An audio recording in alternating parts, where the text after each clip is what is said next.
हाय दोस्तों, अस्सलाम वालेकुम। आज का जो टॉपिक है वो है कश्मीर फाइल्स। जी हाँ, एक ऐसी मूवी जो रिलीज़ हुई है हाल ही में और जिसके रिलीज़ होने से हमारे देश में काफ़ी एक रिएक्टिव और रिस्पॉन्सिव एनवायरनमेंट बन चुका है, जो कि बनना सही भी है। क्योंकि दोस्तों बहुत एक अरसे के बाद जो हिंदू हैं उन्होंने फाइनली जो उनका दर्द है उसको बड़े पर्दे पर देखा। काफ़ी टाइम से जो पहले हमारी गवर्नमेंट होती थी उसने बहुत कोशिश की कि ये सारी सच्चाइयाँ जो सिंधी हिंदुओं के साथ हुई, फिर उसके बाद कश्मीरी हिंदुओं के साथ हुई, ये सारी सच्चाइयाँ दबा दी गई थी। और मैं बहुत ही शुक्रगुजार हूँ फिल्म मेकर विवेक अग्निहोत्री जी की, क्योंकि उन्होंने एक इतनी बेहतरीन मूवी बनाई जिसमें कश्मीरी पंडितों की जो दास्तान है, जो उन पे बीती हुई, जो उनके अफसाने हैं, वो सारे बाहर आ गए। और अब पूरी दुनिया उनके दर्द को देख सकती है और समझ सकती है इस मूवी की वजह से।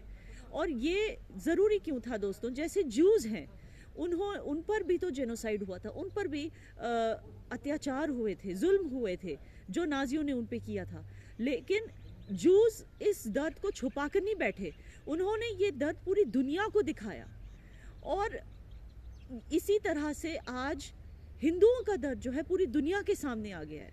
और ये क्यों ज़रूरी है? क्योंकि जो वर्ल्ड पॉलिसीज़ होती हैं, जो बनती हैं यूनाइटेड नेशंस में, यूएनएससी काउंसिल में, वर्ल्ड पॉलिसीज़ टेररिज्म को रिलेटेड, वर्ल्ड सिक्योरिटी को रिलेटेड जो पॉलिसीज़ बनती है, उन पॉलिसीज़ के बनने के लिए बहुत ज़रूरी है कि सारी दुनिया को सच्चाई पता होनी चाहिए कि कहाँ पे क्या हुआ था, किस कम्युनिटी के साथ कौन सा अत्याचार हुआ था। ये दुनिया को पता होना बहुत ज़रूरी है। और आज फाइनली एक ऐसी मूवी रिलीज़ हुई है जिसने बिना कोई चीज़ को छुपाए या किसी तरह की मारकाट करके या किसी तरह की सेंसरशिप करके हर एक चीज़ को सच्चाई से सामने लाया। एक ब्रूटैलिटी से, एक ब्रूटल ऑनेस्टी से ये फिल्म बनी है। और जिसको देख के बहुत सारे जो वीक हार्टेड हैं, जो हिंदू नहीं भी है, उनके भी दिल को ज़ख्म पहुंचा है कि इतना पेन हिंदुओं ने इतने साल कैसे बर्दाश्त किया। तो ये रही एक बात। लेकिन दोस्तों, आप में से कई सारे हिंदू हैं और जाहिर सी बात है कि ये फिल्म देख के आप सबको धक्का लगा होगा कि आपके कश्मीरी हिंदू भाई बहनों के साथ ऐसे वारदात हुए हैं और उन पे क्या क्या बीती है। लेकिन मैं आपको बता दूं कि ये जो एक्सोडस और जो जेनोसाइड जो कश्मीरी पंडितों का हुआ, वो सारे मुसलमानों ने मिलके उनके खिलाफ नहीं किया। ये कोई इस्लामिक एजेंडा नहीं था। जी हाँ, ये कोई इस्लामिक एजेंडा नहीं था। ये एक ग्रुप ऑफ चोर्स थे जिनको लगा कि पहली बात तो एक पॉलिटिकल एजेंडा था। पाकिस्तान, जिनको पाकिस्तान ज़्यादा प्यारा था, जिनको पाकिस्तान की सियासत खेलनी थी कश्मीर में, उनके दिमाग में ये एजेंडा था कि हम इंडिया का वोट बैंक कम कर देंगे कश्मीर में, और इसका सबसे सरल तरीका होगा कि कश्मीर के हिंदुओं को यहाँ से भगा दे, क्योंकि वो ये अज्यूम करके चले थे कि कश्मीर के जो हिंदू हैं वो हमेशा हिंदुस्तान का ही साथ देंगे, जो बात सच भी थी। और बस इसी रीज़न के लिए पहले तो अपना पॉलिटिकल एजेंडा मुकम्मल करने के लिए उन्होंने यहाँ से हिंदुओं को भगाने की साजिश की। दूसरा एजेंडा था यहाँ के कुछ लोग, ये सिर्फ पाकिस्तान का ही खेल नहीं था, कश्मीर के भी कुछ लोग इसमें शामिल थे। ये कौन लोग थे? ये वो लोग थे जो दिल से चोर थे। हिंदू मुसलमान बाद में, पहले वो चोर थे। वो ऐसे चोर थे, उन्होंने सोचा कि हम इस पॉलिटिकल कॉन्फ्लिक्ट का फ़ायदा उठाएंगे, हम कश्मीरी पंडितों के लैंड, उनके घरों और उनकी दुकानों पे कब्ज़ा करेंगे, उनके कारोबार पे कब्ज़ा कर लेंगे, उनको यहाँ से भगा के। तो इस वजह से कुछ ऐसे कश्मीरी मुसलमान थे जो पाकिस्तान के इस पॉलिटिकल एजेंडा में शामिल थे। लेकिन सारे कश्मीरी मुसलमान ऐसे नहीं हैं दोस्तों। आपको पता होना चाहिए कि कश्मीरी मुसलमान वो भी है जो आर्मी ज्वाइन करता है और हमारे देश की सरहदों की हिफाजत करता है। कश्मीरी मुसलमान वो भी है जो कश्मीरी पंडितों को वापस लाने के लिए सरकार से अपील करता है।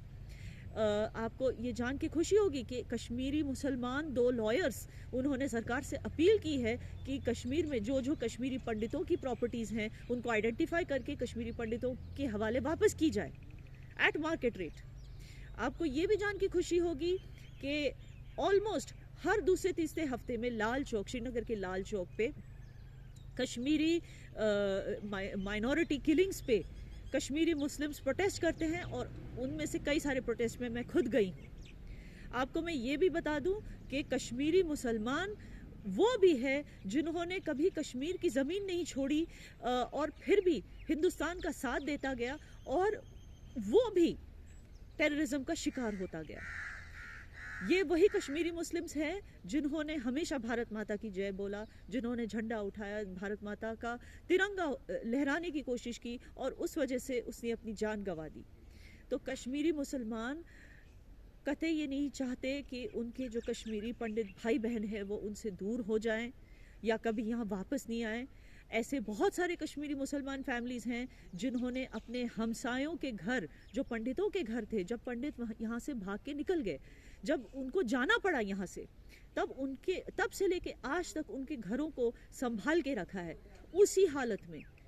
उस पर कब्जा नहीं किया, बल्कि उसको संभाल के रखा है कि एक दिन हमारे हमसाए वापस आएंगे, हमारे कश्मीरी हिंदू भाई और बहनें वापस आएंगी, तो उनके घरों को उसी तरह संभाल के रखा है। दोस्तों, ये सब मैं आपको क्यों बता रही हूँ?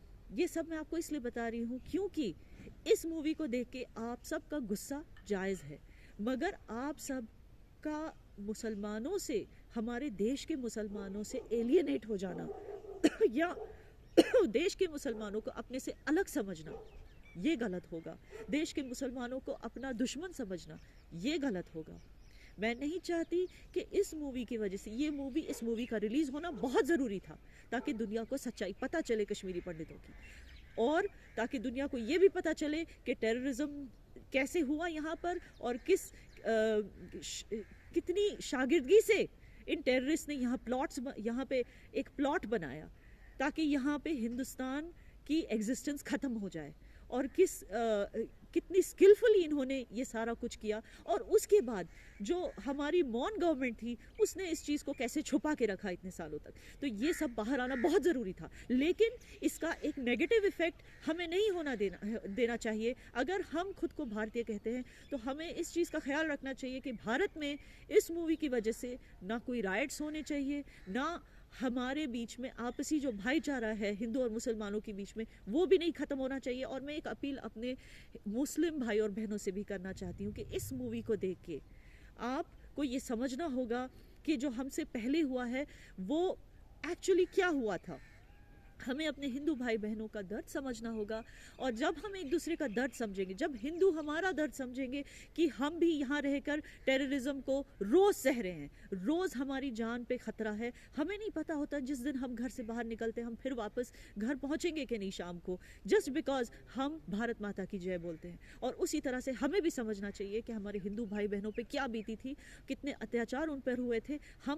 हमें बार बार ये नहीं बोलना चाहिए कि वो तो बस एक एजेंसीज की साजिश थी, वो जगमोहन की साजिश थी। नहीं, उन्होंने सचमुच ये तकलीफ़, ये दुख सहा है, और उन पर सचमुच ये सब बीती है, और हमें उनका दर्द समझना है अनकंडीशनली। तब हम ये एक्सपेक्ट कर सकते हैं कि हमारे हिंदू भाई बहन भी हमारा दर्द समझेंगे unconditionally. Thank you so much for watching. जय कश्मीर, जय हिंद।